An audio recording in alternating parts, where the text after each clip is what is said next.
And actually, a little bit of an interesting aside note. I don't necessarily want to get too political with this, but I find it interesting that Sebastian Vettel was able to announce his retirement and say it was for family reasons. He said, look, I just want to spend more time with my family. And that's incredible. But then Serena Williams announces her retirement, that she wants to spend more time with her family, and it's a negative thing. And she tries to create this whole, woke culture around, she's been oppressed because she's been making these hundreds of millions of dollars a year, and she can't spend time with her family. And it's funny how two people can actually announce a retirement from multi-million-dollar, careers, and both for the same reason, but one approach it positively and one approach it negatively. What's your? I know I've sprung that one on you, Dr. Rod, but what's your take on that situation? Oh, look, retiring for family reasons, it's great. A lot of people can't do it, of course, because they don't have a lot of financial substance behind them. But my question would be, why do you need to sacrifice family in any case? And it's a difficult thing. It's a balance, but honestly, you should have a discussion with your spouse about it, and you should know that your first role is to be a mum or a dad or a husband. I'm not saying that there's a hierarchy.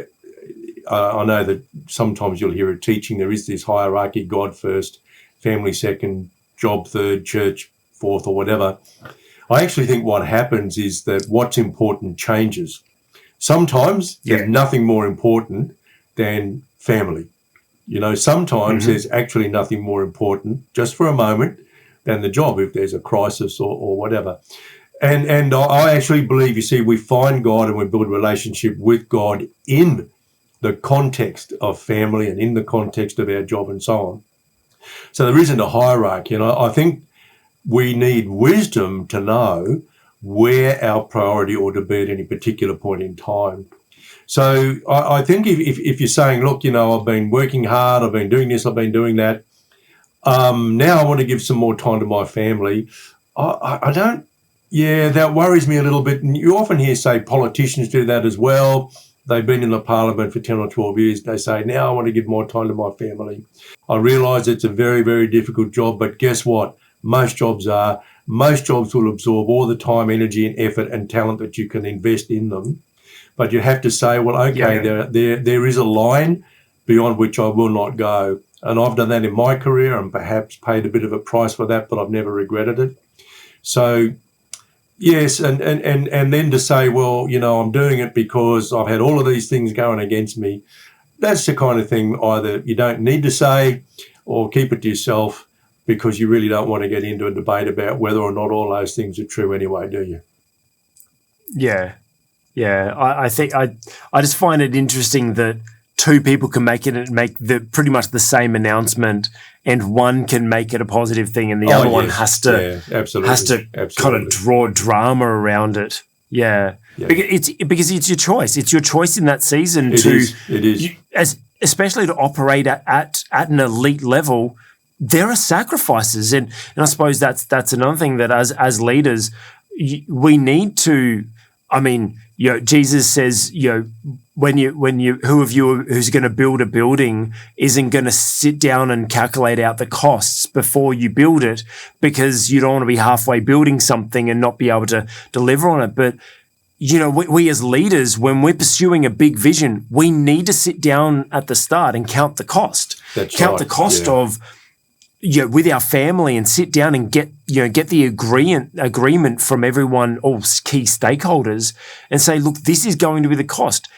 I'm going to pursue my be the world number one female tennis player, and it just means that I'm going to have to put off having kids or wait till off seasons to be able to get pregnant or whatever it may be.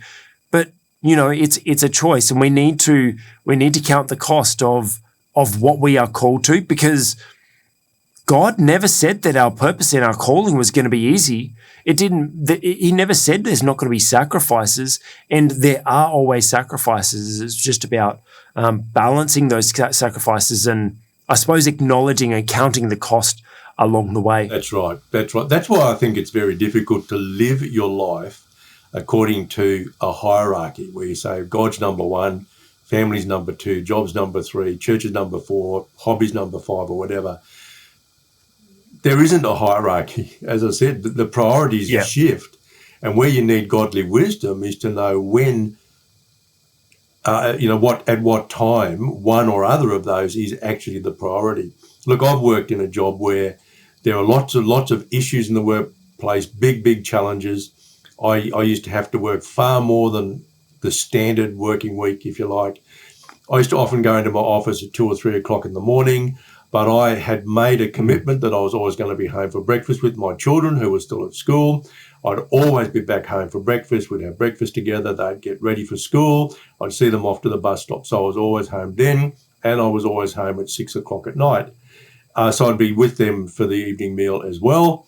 And I never worked weekends. Now, there were some times when I simply had to, maybe 4 or 5 times a year, but I'd made this rule that I'd work as long as I needed to during the week, but my family were going to have priority on weekends.